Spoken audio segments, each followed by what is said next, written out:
오늘 말씀은 로마서 9장 30절에서 33절입니다. 로마서 9장 30절에서 33절까지 말씀 함께 읽겠습니다. 시작. 그런즉 우리가 무슨 말을 하리요? 의를 따르지 아니한 이방인들이 의를 얻었으니 곧 믿음에서 난 의요. 의의 법을 따라간 이스라엘은 율법에 이르지 못하였으니 어찌 그러하냐? 이는 그들이 믿음을 의지하지 않고 행위를 의지함이라. 부딪힐 돌에 부딪혔느니라. 기록된 바 보라, 내가 걸림돌과 거치는 바위를 시온에 두노니 그를 믿는 자는 부끄러움을 당하지 아니하리라 함과 같으니라. 아멘. 아멘. 로마서 묵상 특별 새벽기도회 30번째 날, 내일 본문으로 나누는 5번째 금요 기도회입니다. 연일 계속되는 로마서 묵상이 피곤할 수 있습니다. 처음에는 에너지도 있었고 새로운 말씀에 대한 기대감도 있었지만 벌써 30일째 계속되고 있기 때문에 물론 이렇게 금요일날만 참석하시는 분들을 말고 매일매일 새벽에 현장에서 또는 실시간으로 이렇게 하시는 분들은 좀 지칠 만도 합니다. 그리고 매일매일 또 빠뜨리지 않고 이 영상을 챙겨보시는 분들도 어떻게 보면 짧은 시간은 아니기 때문에 지루할 만도 해요. 그러나 짧은 시간 로마서를 묵상할 수 있는 기회잖아요. 제가 25년 전에 우리 송기식 목사님이 로마서 강의하실 때 1년 동안 하셨잖아요. 근데 이게 딱 2달 만에 로마서를 끝낼 수 있는 좋은 기회입니다. 피곤하고 지칠지라도 끝까지 함께 하시기를 소망합니다. 완주한 성취감을 맛보며 이 9월 30일 딱 52일째 끝나면서 이 완주한 성취감을 맛보면서 또 그동안 하나님께 썰어가시는 은혜를 풍성히 누리는 저와 여러분 되어지시기를 예수님의 이름으로 축원합니다. 늘 말씀드리는데 로마서의 흐름을 잊지 말아야 됩니다. 도입부, 본론부, 종결부로 나누어져 있는데 본론의 첫 번째는 기독교 복음의 핵심 교리가 1장 18절부터 5장 21절 끝절까지 5장 끝절까지 8장 39절까지 기독교의 복음 핵심 교리가 1장 18절부터 8장 39절까지에 나와 있는 거죠. 물론 그것도 세 부분으로 나누지만, 그리고 이제 본론의 두 번째가 오늘 함께 나누는 9장이 포함되어 있는 9장에서부터 11장까지 이어지는 본문인데요. 사도 바울은 이 9장부터 11장까지 내용 속에서 자기 동족 이스라엘을 구원하고자 하는 열망을 고백합니다. 이방인의 사도로 부르심을 받고 이방인들에게 복음을 전하여 그들은 믿고 구원을 받는데 자기 동족은 오히려 예수 그리스도를 배척하고 있는 것이 안타까웠던 거예요. 그래서 사도 바울은 자신이 저주를 받아 그리스도에게서 끊어질지라도 동족이 구원받기를 소망한다 라고 고백합니다. 사도 바울은 그런 간절한 소망을 가지고 하나님의 뜻을 찾고 있는 거죠. 그렇죠? 이스라엘 민족을 향한 하나님의 계획에 대해서 깊이 묵상하면서 하나님의 섭리를 말씀하고 있고 1장부터 8장까지의 말씀하신 기독교 핵심 교리를 보완해 주고 있습니다. 사도 바울은 이미 3장에서 유대인의 나음에 대해서 증언했습니다. 이 유대인, 이스라엘인이라고 하는 것이 얼마나 유익한가라고 하는 것에 대해서 범사에 많은데 그 중에 3장에서는 하나님의 말씀을 맡은 것, 그것이 유익이다라고 말씀을 했지요. 하나님의 말씀을 맡은 유대인들은 하나님의 뜻을 분별하고 하나님께서 정하신 믿음으로 말미암아 구원하시는 계획을 깨달을 수 있기 때문에 말씀이 내게 있으니까. 이방인들은 아예 말씀을 모르잖아요. 근데 이 유대인들은 말씀을 아니까 그 말씀 속에서 하나님의 섭리를 발견할 수 있는 기회가 있기 때문에 말씀을 맡은 것은 그들에게 엄청난 유익이다라는 거죠. 그럼에도 불구하고 유대인들은 말씀 속에서 하나님의 섭리를 깨닫지 못하고 믿음으로 구원받으려고 하지 않고 율법을 행함으로 구원받는다라는 생각을 버리지 못하고 있습니다. 그래서 사도 바울은 안타까워하면서 하나님께 자기 동족을 위해 중보하며 기도합니다. 그리고 유대인들에게 하나님께서 허락하신 유익한 것들이 범사에 많다라고 했던 것들을 좀 더 구체적으로 말씀하고 있어요. 우리 9장 3절부터 한번 볼까요? 9장 3절 방송실에서 제가 미처 말씀을 못 드렸는데 준비 좀 해주세요. 로마서 9장 3절, 이것이 사도 바울이 이스라엘 백성들을 하나님께 중보하는 기도의 제목이에요. 함께 읽어볼게요. 3절 시작. 나의 형제 곧 골육의 친척을 위하여 내 자신이 저주를 받아 그리스도에게서 끊어질지라도 원하는 바로라. 그러면서 그들은, 나의 형제 곧 골육의 친척이 그들인데, 자 우리 한번 4절 5절 이어서 볼게요. 시작. 그들은 이스라엘 사람이라 그들에게는 양자됨과 영광과 언약들과 율법을 세우신 것과 예배와 약속들이 있고 조상들도 그들의 것이요 육신으로 하면 그리스도가 그들에게서 나셨으니 그는 만물 위에 계셔서 세세의 찬양을 받으실 하나님이시니라. 아멘. 요 4절과 5절 내용 속에 이스라엘 백성들에게 하나님께서 그 구원의 섭리, 하나님의 뜻을 분별할 수 있도록, 깨달을 수 있도록 허락하신 유익을 8가지나 말씀하고 있습니다.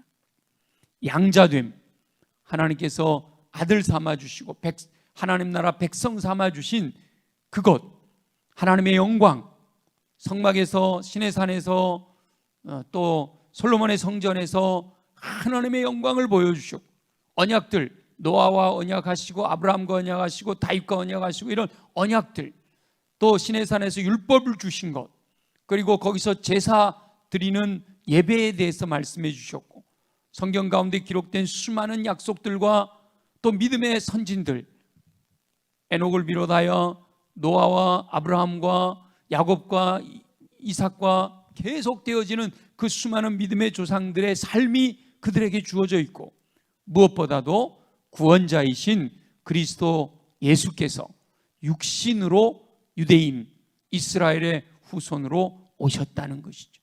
다윗의 후손으로 이스라엘 혈통을 가지고 태어나셨다는 거예요. 하나님께서는 유대인들이, 이스라엘 민족이 하나님께서 허락하신 이와 같은 유익한 것들을 디딤돌로 삼아 믿음으로 말미암은 구원의 섭리를 깨닫기를 원하셨던 거예요.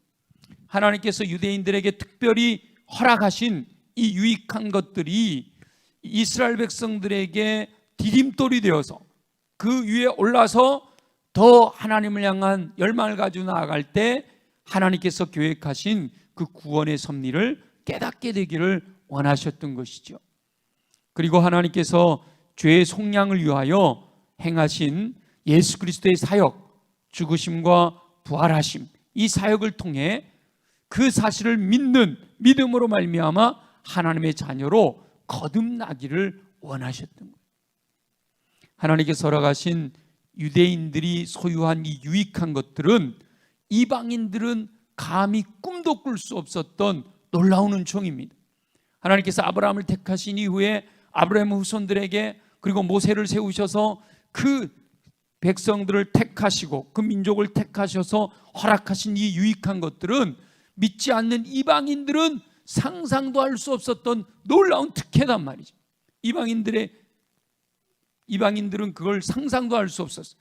이스라엘 민족들에게만 하나님께서 허락하신 것이단 말이에요. 그럼에도 이 사도 바울 당시의 현실을 보면 이방인들은 오히려 예수 그리스도를 믿고 구원을 받는데, 오히려 구원에 더 가까이 있는 유대인들은 믿지 않아 구원을 받지 못하고 있는 현실인 것이죠. 하나님께서는 유대인들에게 이 유익한 것들을 디딤돌로 허락하셔서 구원의 섭리에 더 가까이 올라서기를 원하셨단 말이죠. 그런데 유대인들에게 하나님께서 허락하신 것들은 오히려 걸림돌이 되고 거치는 바위가 되어서 구원에 이르는 길을 막아버렸다는 거예요. 사도 바울은 안타까움 가운데 자기 동족 이스라엘을 위하여 중보하며 간구할 뿐만 아니라 복음을 이해할 수 있도록 그들의 눈높이에 맞춰서 성경을 인용하며 이스라엘 민족들을 설득하고 있습니다. 유대인을 향한 설득은 저와 여러분들에게도 유익합니다. 사도 바울은 반론이 제기될 것까지 검토하면서 하나님의 뜻이 무엇인지를 정확하게 전달하려고 노력하고 있습니다. 9장부터 보면 특별히 구약 성경을 인용하는 것이 굉장히 많잖아요. 9장이 시작되면서부터 이삭과 이스마엘 이야기하지요. 야곱과 에서 이야기하지요. 그러면서 계속해서 토기장이 비유는 바로 이사야 예레미야 선지자가 사용했던 거예요. 그 다음에 호세아 선지자와 이사야 선지자의 말씀을 그대로 인용하면서 이 이스라엘 백성들에게 하나님의 섭리를 알려주려고 얼마나 애를 쓰는지 몰라요.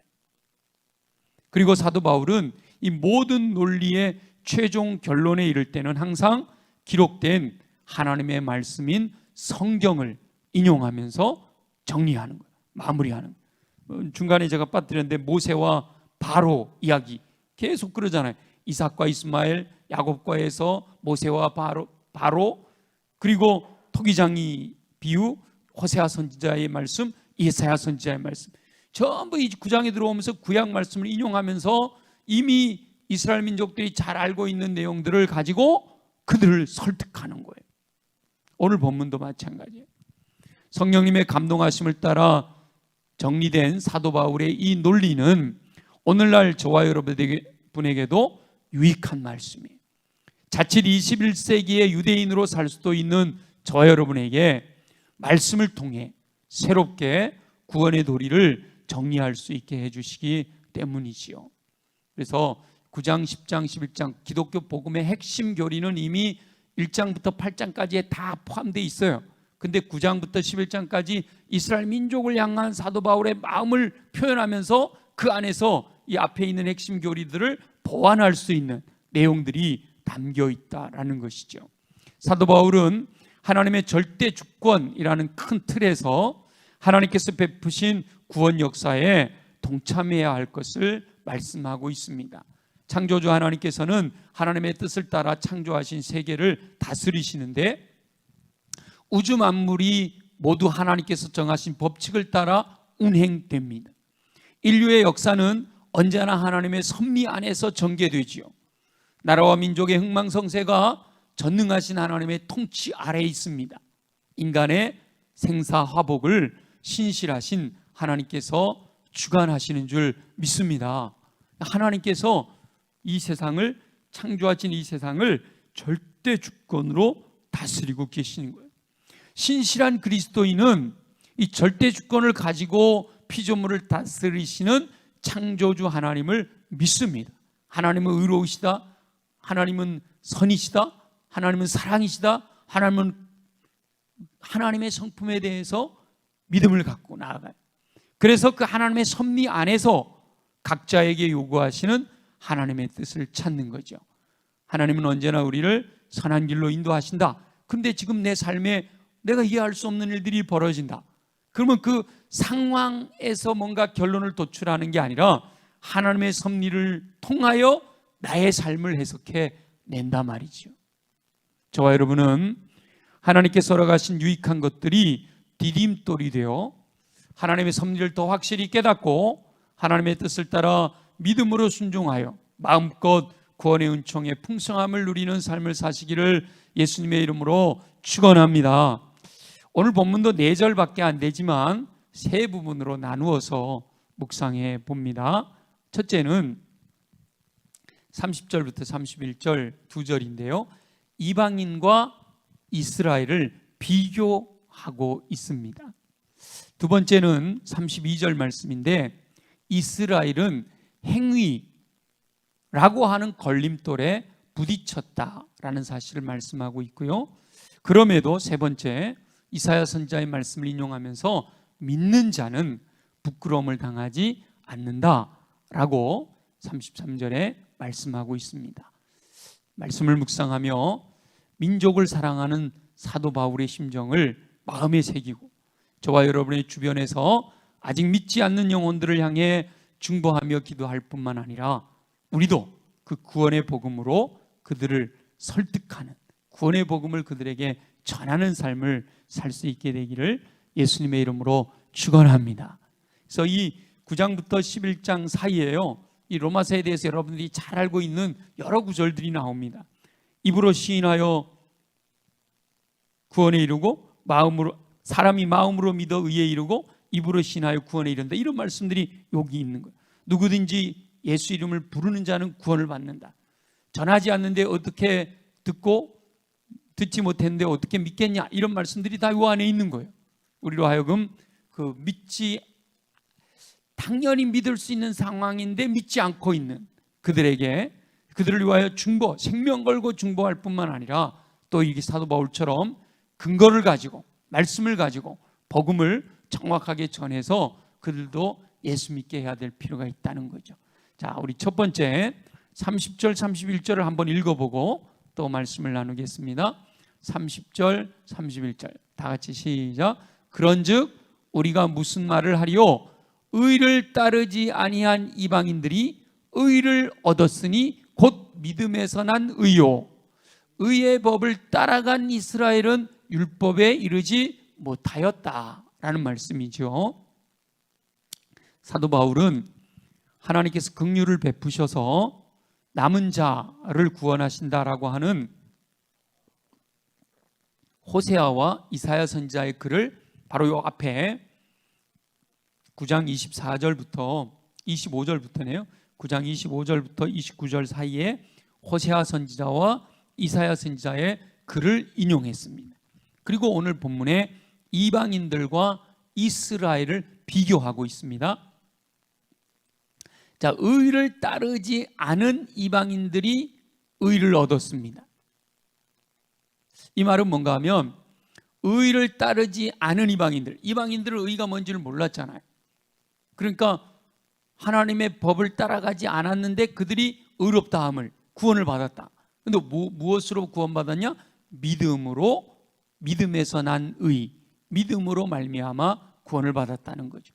그런데 의의 법을 따라간, 이 의의 법은 율법이라고도 할 수 있는데 하나님이 허락하신 의의 법을 따라간 이스라엘은 율법에 이르지를 못하였다라는 겁니다.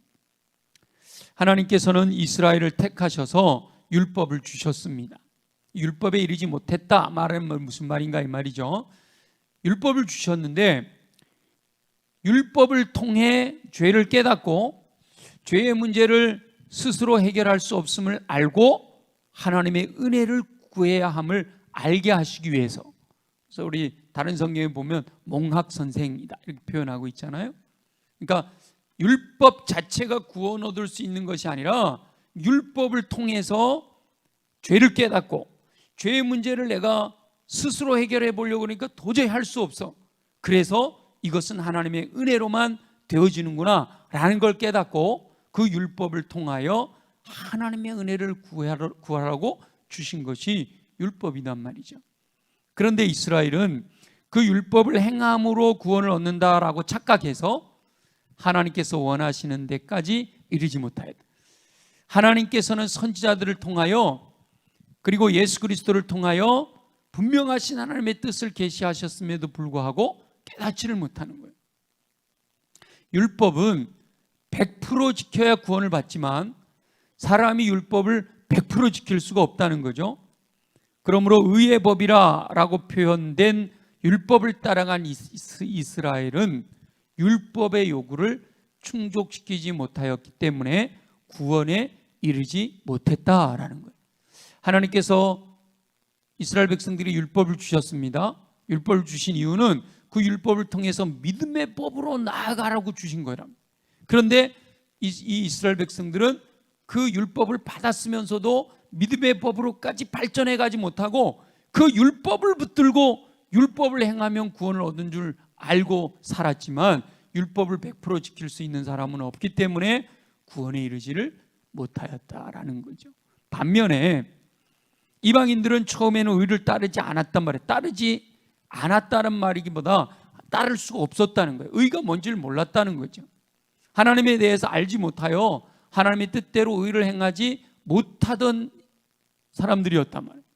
그러나 그 이방인들이 하나님께서 정하신 믿음의 법을 깨달았어요. 어떻게 깨닫게 된 거예요?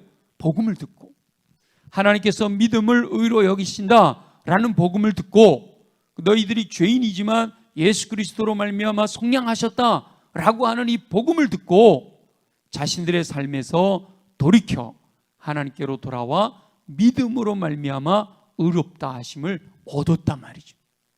그러니까 이방인들은 예수 그리스도로 말미암은 그 복음을 듣고 믿음으로 의를 얻었다는 거예요.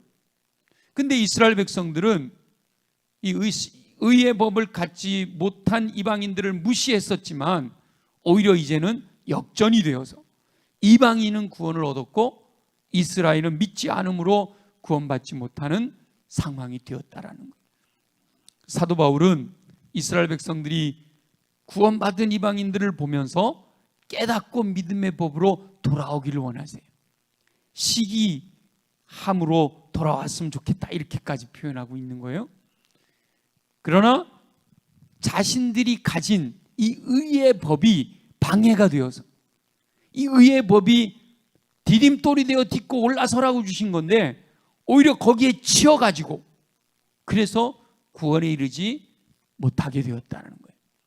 하나님께서는 이 의의 법을 통해 하나님의 섭리를 깨닫기를 원하셨단 말이죠. 그런데 하나님의 의도와 상관없이 이스라엘이 자신들의 생각에 매여, 자신들의 생각, 하나님이 의도하신 것이 아니라 자기 생각에 매여서 하나님의 뜻을 거스리는 삶을 살게 된 거예요. 하나님께서 허락하신 은혜를 하나님의 뜻대로 활용하지 못하면 오히려 그것이 독소가 되어서 하나님께서 원하시는 삶을 살지 못하게 된다라는 사실을 우리가 깨닫게 됩니다. 저와 여러분은 어떤 상황에서도 하나님의 섭리를 깨닫고 철저하게 자신의 생각을 내려놓고 하나님의 뜻을 따라 행함으로 구원의 은총을 누리며 승리하는 삶을 사시기를 예수님의 이름으로 축원합니다. 제가 3장 말씀드릴 때는 그랬잖아요. 우리에게도 유익한 게 있다. 모태신앙이라고 하는 것이 얼마나 하나님께서 우리에게 주신 유익한 건지 몰라요. 근데 오히려 그것이 하나님의 은혜로 주신 것인데 하나님의 뜻대로 활용을 제대로 하지 못하면 그것이 뭐가 돼요? 독소가 된다는 거예요. 그래서 오히려 모태신앙인 사람들이 진정한 믿음을 갖지 못하고 뜨거운 믿음, 열정적인 믿음을 갖지 못하는 경우가 생긴다. 지금 이스라엘 민족과 이방인과의 관계에서 나타나는 현상들이 지금 21세기 살아가는 우리들의 삶의 주변에서도 일어나고 있다는 거죠. 자, 두 번째는 이스라엘은 행위라고 하는 걸림돌에 부딪혔다라고 말씀하고 있는 내용 32절을 우리 한번 보겠습니다. 32절 다 같이 시작. 어찌 그러하냐?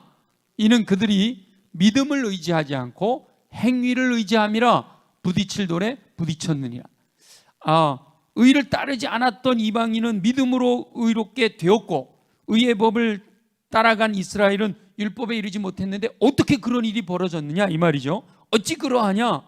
그 이유를 사도 바울은 그들이 이스라엘 민족이 믿음을 의지하지 않고 행위를 의지하였기 때문에 돌에 부딪혀버렸다라고 말씀하고 있는 거죠.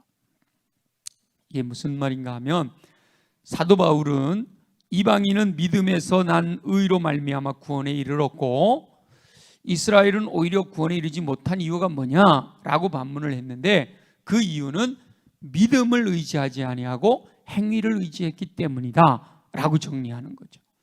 하나님께서는 창조 때로부터 끊임없이 믿음을 강조하셨습니다.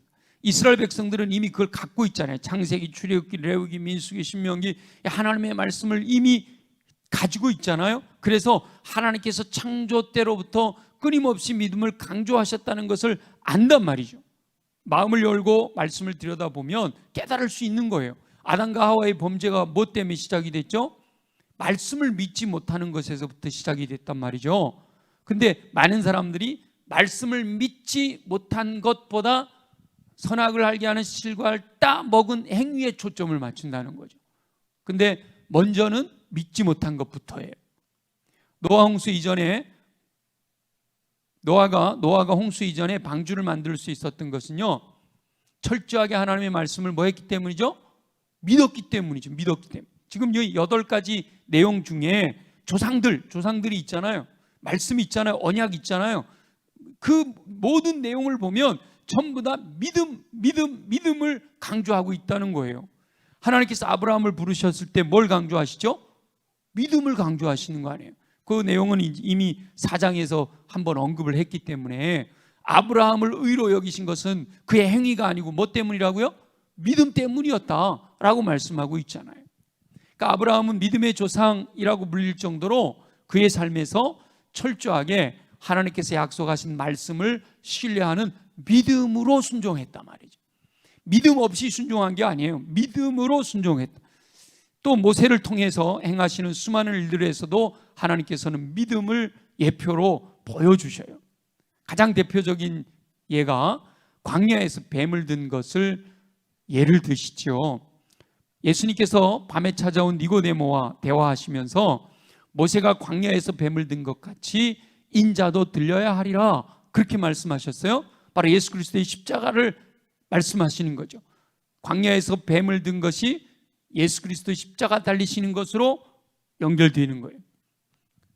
하나님께 불순종함으로 말미암아 불뱀에 물려 고통스럽게 죽어가는 그 백성들을 향해서 하나님께서 모세에게 장대를 높이 세우고 그 장대에 높이 놋뱀을 매달아 놓고 백성들에게 이야기해라. 누구든지 저기 놋뱀을 쳐다보는 사람은 낫는다. 여러분, 내가 코브라, 독사에 물려서 죽어갑니다. 내 몸에 독이 가득 들어있어요. 그래서 내 몸에 장기들이 썩어나가고 신경이 마비되고 그러면서 막 죽어갑니다. 근데 상식적으로 저기 장대에 매달린 놋뱀 쳐다본다고 나아요? 여러분, 그게 나아요, 안 나아요? 상식적으로 제가 얘기해 근거를 상식적으로 나을까요, 안 나을까요? 이건 낫는다 그러는 사람은 이건 상식이 없는 사람이요. 그죠? 당연히 쳐다보는 걸로 나을 수 있는 거는 상식적으로는 있을 수 없는 일이에요. 그러면 쳐다봤는데 나았어요. 쳐다봤는데 나았어요. 무엇으로 나은 거예요? 상식으로 나은 게 아니에요. 뭐요? 믿음으로 나은 거죠. 믿음으로. 뭘 믿었어요? 하나님의 말씀을, 모세를 통해서 전해진 하나님의 말씀을 믿었기 때문에 나은 거 아니에요. 믿어서 나은 거. 장대에 높이 매달아 놓은 놋뱀, 불뱀에 물린 사람들을 치유하는 아무 효력이 없습니다. 그러나 모세가 전하는 하나님의 말씀을 믿고 쳐다보면 치유가 되는 거예요. 사람이 얼마나 어리석은가 하면 이 놋뱀이 무슨 힘이 있어요? 없잖아요. 근데 이 모세 때 만든 이 놋뱀이요, 언제 깨부셨는지 아세요? 광야를 지나고 사사기를 다 지내고요, 열왕기 때 돼갖고 히스기야 왕 때 가가지고 그거 깨버린 거예요. 그 전까지 그대로 사람들이 이 무슨 놋뱀에 무슨 능력이 있는 줄 알고 놋뱀을 섬겼다니까. 이스라엘 백성 어리석은 사람들이. 이 놋뱀 자체는 아무 능력이 없는 거예요. 그죠? 그 말씀을 하신 하나님의 말씀을 믿는 믿음이 치유하는 거거든요. 여러분, 지금 우리 여기 십자가 걸려있고, 십자가는 또 기독교의 상징이니까 여기 걸려있는 이 십자가가 무슨 능력이 있어요? 여러분? 제가 잘못하면 이단되는데 십자가 저건 나무도 아니에요. 지금 저기 쇠로 이렇게 해놓은 건데 저기 십자가가 능력이 있어요? 사실은 저 물건 자체 십자가로는 능력이 없는 거예요.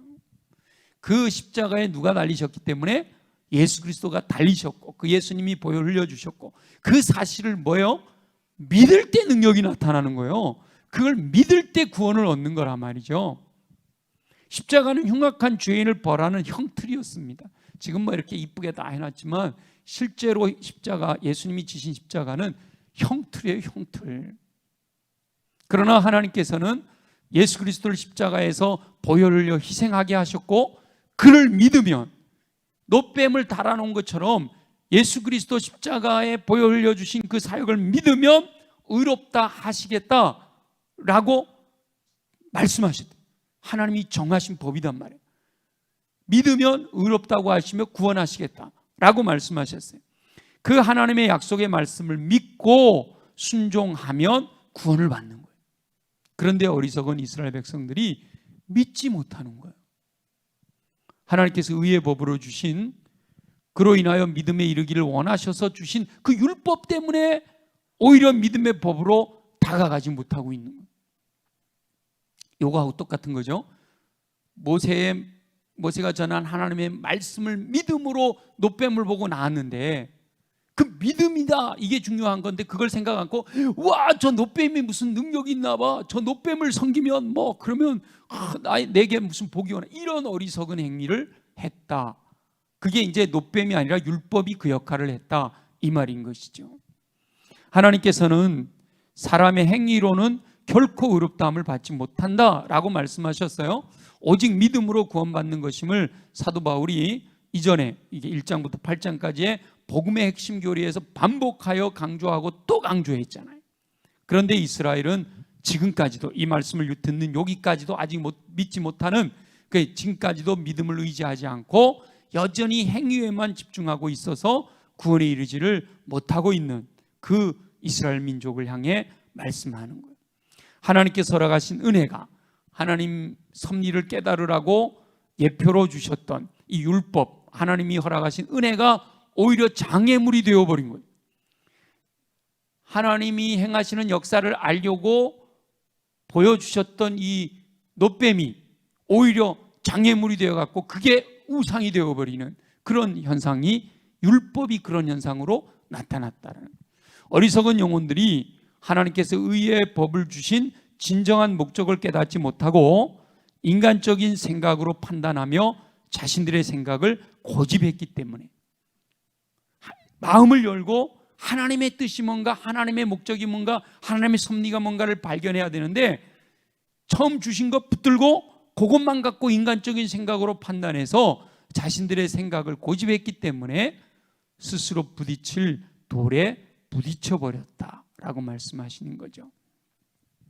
하나님께서는 허락하신 의의 법을 딛고 일어서서 구원에 이르는 믿음의 법을 깨닫기를 원하신 겁니다. 그런데 그 의의 법에 가로막혀 올라서지를 못하고, 여기 하나님 허락하신 것을 딛고 올라서야 그 위를 보는데 올라서지를 못하고 여기 그냥 치워버려 구원에 이르지 못하는 것이 너무도 안타깝다라고 하는 거죠. 그래서 사도 바울은 동족 이스라엘 민족이 깨닫기를 원하는, 깨닫고 돌이켜 행위가 아닌 믿음으로 의롭다고 하시는 하나님의 은총 안에서 구원의 감격을 누리기를 원하고 있는 거죠. 사도 바울은 은혜로 깨달아 그 감격을 누리며 살고 있습니다. 자족하기를 배웠고 성령 안에서 생명의 성령의 법이 나를 해방하였다, 이 자유로움 안에서, 이 풍성함 안에서, 이 감격 속에서 날마다 죄의 세력을 이기고 승리하며 살아가고 있는 사도 바울이, 이 자신이 전하는 복음을 들은 이방인들은 동일한 감격 가운데 살고 있단 말이죠. 그런데 자신이 사랑하는 동족은 그 은혜를 깨닫지 못하고 있으니 너무도 안타까운 거예요. 그래서 사도 바울은 생명을 건 중보기도를 드리고 있는 거예요.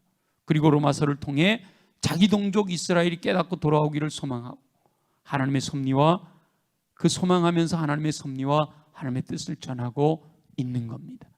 저와 여러분도 행위를 의지하지 말고 오직 믿음을 의지함으로 구원의 감격 속에 사시기를 간절히 소망합니다. 예수 믿고 처음에는 다 믿음으로 이랬는데 그 다음부터 또 다시 나도 행위로 이렇게 돌아가 버릴 수가 있단 말이에요. 하나님께서 허락하신 디딤돌이 부딪히는 돌이 되지 않도록 깨어 있어서 하나님의 뜻을 분별하고 순종하는 삶을 사는 저와 여러분이 되시기를 예수님의 이름으로 축원합니다. 세 번째, 우리 33절 말씀을 한번 보겠습니다. 33절 다 같이 시작. 기록된 바 보라 내가 걸림돌과 거치는 바위를 시온에 두노니 그를 믿는 자는 부끄러움을 당하지 아니하리라 함과 같으니라. 요 구절은요 이사야 선지자의 말씀이에요.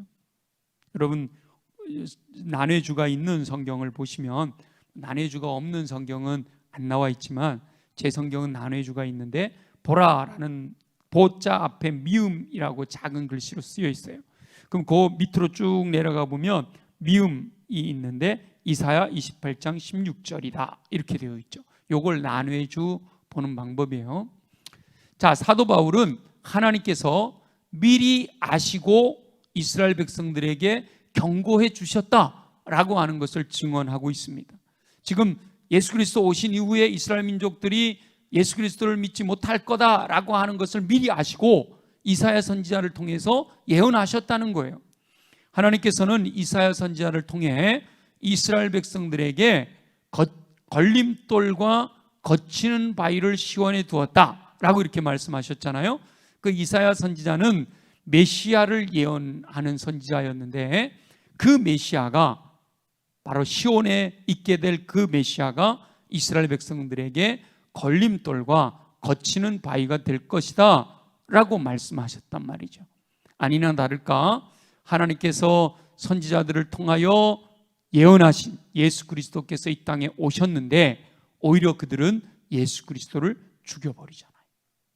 아까 우리 4절 5절 중에 그 8가지 유익 중에서 마지막 유익이 뭐였어요? 육신으로 하면 그리스도가 이스라엘 민족 중에서 나지 않으셨느냐? 이거 얼마나 놀라운 복이에요. 예수 그리스도가 우리 집 혈통에서 태어났어. 그분이 바로 구원자야. 그 구원자면 그 믿음이 얼마나 믿기 좋은 상황입니까? 근데 오히려 그 예수 그리스도께서 걸림돌과 거치는 바위가 되어버렸다는 거예요. 사도 바울이 유대인의 유익에 대해 범사에 많은 그 중에 가장 중요한 거 바로 그리스도가 너희 혈통으로 나시지 않았느냐? 예수 그리스도를 다윗의 후손으로 이스라엘 혈통에게 나게 하신 것, 이 너무도 놀라운 축복이다라는 거죠. 근데 어리석은 백성들이 축복을 알지 못하고 믿지 않았다는 거예요. 이스라엘 민족이 예수 그리스도를 믿지 못함으로 그들에게 걸림돌이 되어버렸다. 오히려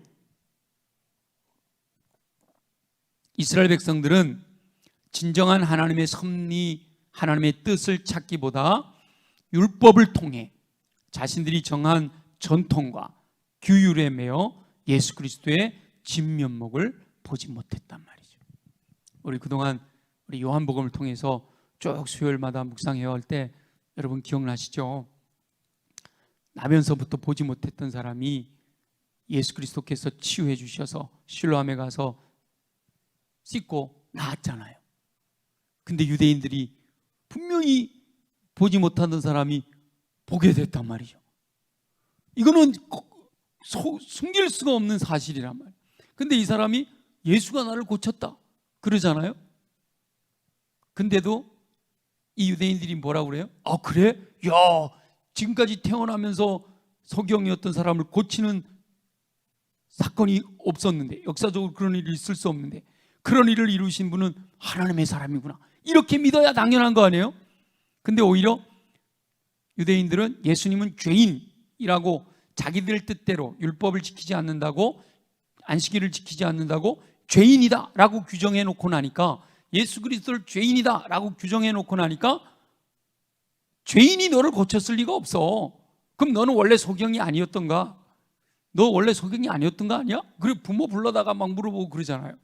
참 얼마나 안타까운 일이에요.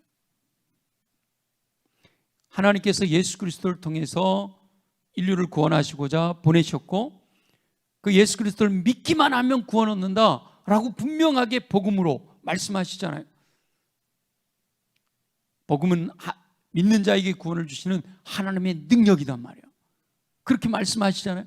근데 자기들이 가지고 있는 이 율법, 이 율법은 그 율법이 구원을 얻게 하는 통로가 아니라 그 율법을 딛고 일어서서 믿음의 법으로 가라고 주신 건데, 그 율법을 부여잡고 그 율법 안에 자기들이 정한 전통과 여러 가지 규약들을 만들어 놓고 거기에 매여 있음으로 말미암아 진정한 믿음의 법으로 구원 얻게 하시는 구원의 통로 되시는 길이요 진리요 생명 되신 예수 그리스도의 진면목을 보지 못한다는 거예요.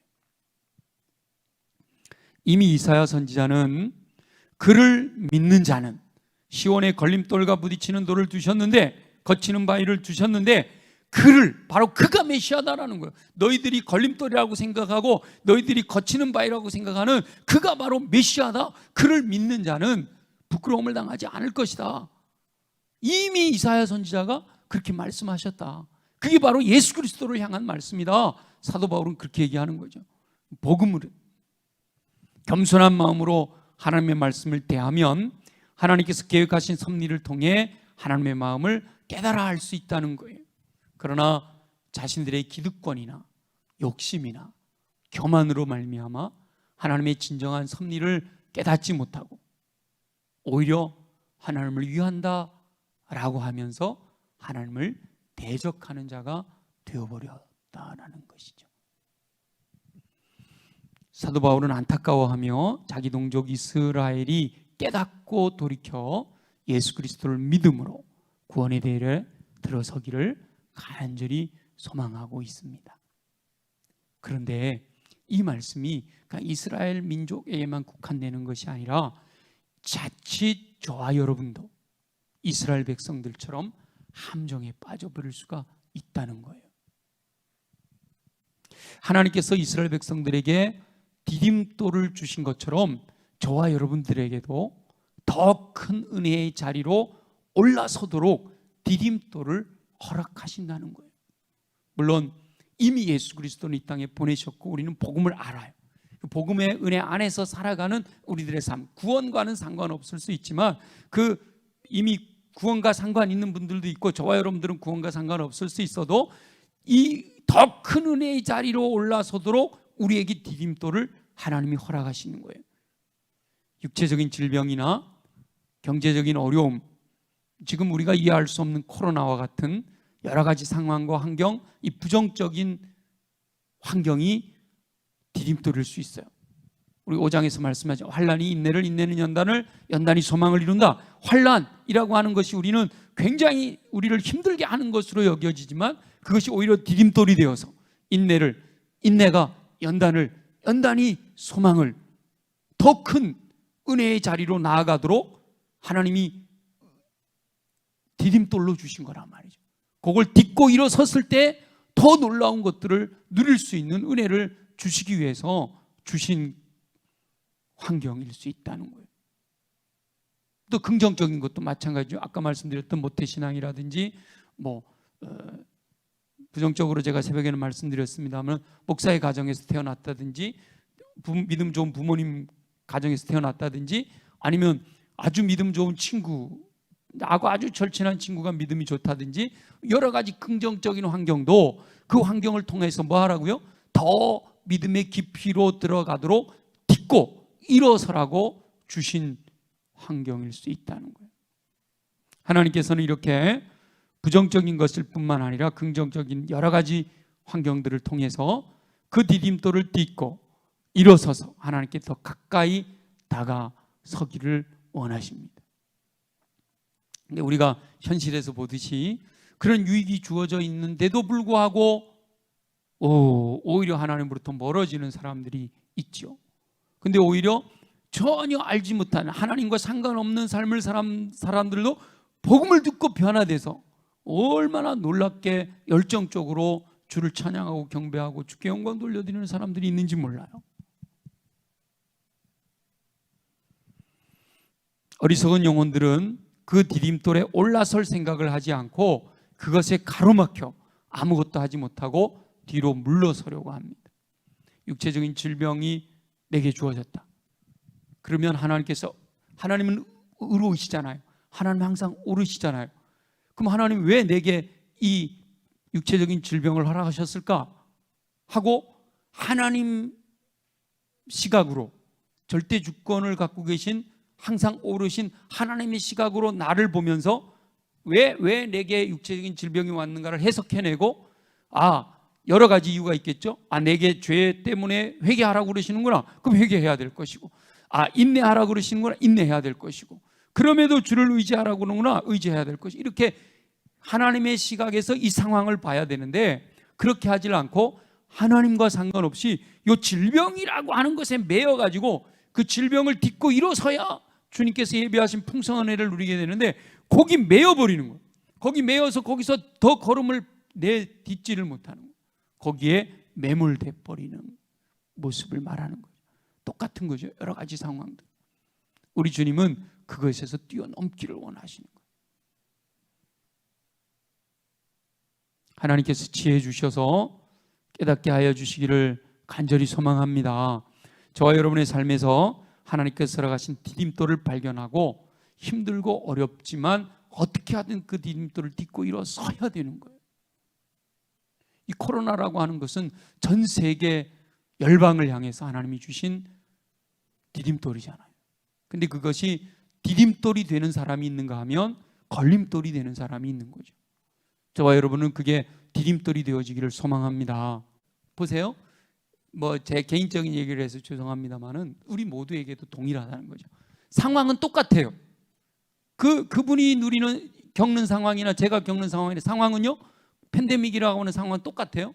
근데 그것을 디딤돌로 생각하고 이런 상황에서 내가 어떻게 해야 될까? 더 깊이 말씀 속으로 들어가야겠다. 내게 시간이 주어졌고 사람들을 만날 시간이 없으니까 더 하나님을 깊이 만나야겠다 하고 말씀과 기도와 이 경건의 삶으로 더 깊이 들어가고, 공예배 함께 모이는 거 못해? 그럼 내 개인적으로 나와서 주님 앞에서 내가 다른 때 못하던 걸 2시간씩 3시간씩 기도할 거야.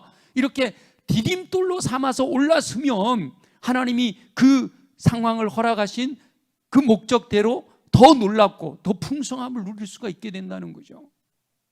근데 그것이 디딤돌이 되지 않고 걸림돌이 되어지면 팬데믹 아무것도 팬데믹 지치고 쓰러지고 넘어지고 힘을 잃고 그렇게 되는 거죠. 그래서 이 끝나고 나면 완전히 넉다운 돼 버리는 거예요. 이게 제가 하나의 예를, 우리 다 같이 공감하는 이야기를 하나의 예를 들지만, 여러분 개인을 향해서, 여러분 가정을 향해서 하나님께서 이렇게 주시는 것들이 있어요. 부정적으로 주시는 것도 있고 긍정적으로 주신 건데도 그게 오히려 디딤돌이 되지 못하고 걸림돌이 되기도 한다니까요.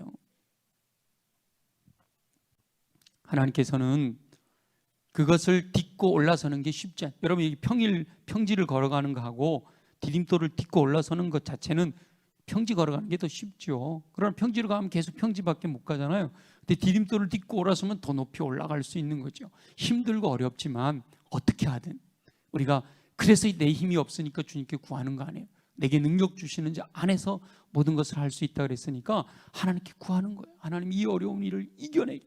내 힘으로 안 되니까 이 경제적인 어려움을, 이 육체적인 고통을, 여러 가지 상황과 환경 속에서 이 팬데믹을 어떻게 하면 더 이걸 이겨내고 더 그냥 모두 우울하고 좀 힘들고 막 고통스럽지만 어떻게 하면 이걸 더 즐겁고 행복하게 이것을 디딤돌 삼아 이겨낼 수 있을까요?